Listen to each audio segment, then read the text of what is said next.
Vous êtes sur Iwachu Web TV, mesdames et messieurs, bonsoir et bienvenue dans ce fait du jour. Le crocodile piégé et blessé par les braconniers dans le parc national de la Rusizi le mois dernier a regagné son milieu dans l'après-midi de ce mardi. C'est après des soins administrés à cet animal au niveau de son cou. Pour les responsables de ce parc, cet acte de sauvetage est une réussite et une première au Burundi. Le directeur général de l'OBPE, Office burundais pour la protection de l'environnement, s'est rendu sur le lieu. Samuel Ndailagije a tenu à saluer le courage de tous ceux qui ont participé à cette opération de sauvetage de ce crocodile et il indique que la protection des animaux sauvages procure des devises au pays. Reportage de Chimène Manilakiza et Eddie Hatangimana.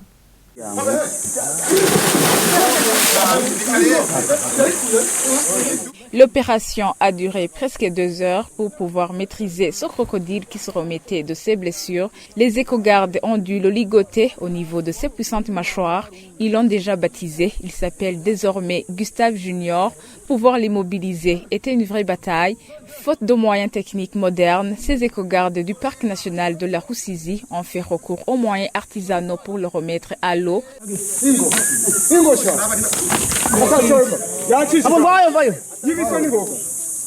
Ce crocodile avait été mis dans une cage métallique aménagée au bord de la rivière pour recevoir des soins. Une position militaire était installée tout près de ce milieu pour que les braconniers ne viennent prendre cet animal blessé par leur piège. Le directeur général de l'Office burundais pour la protection de l'environnement félicite les vétérinaires pour les soins administrés à Gustave Junior et toute l'équipe qui a collaboré pour sauver ce carnassier aquatique. Nous avons usé de toutes nos capacités pour pouvoir attraper le crocodile en question et l'amener ici au parc pour le soigner. Et je tiens à féliciter toutes les personnes qui ont pu travailler dans cette action-là, y compris les vétérinaires. On a pu le soigner, on l'a gardé donc pendant 3 semaines dans un état qui avait été aménagé pour ça.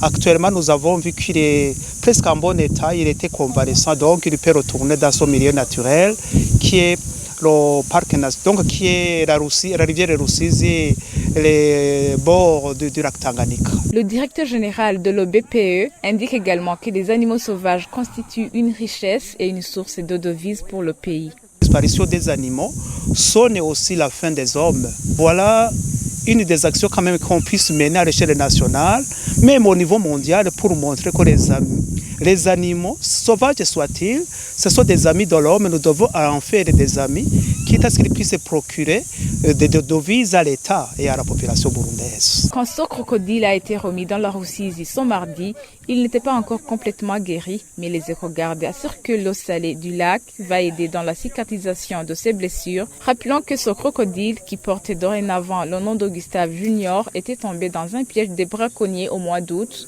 Ce fauve était grièvement blessé au niveau du cou, en fil de fer menacé de l'étrangler.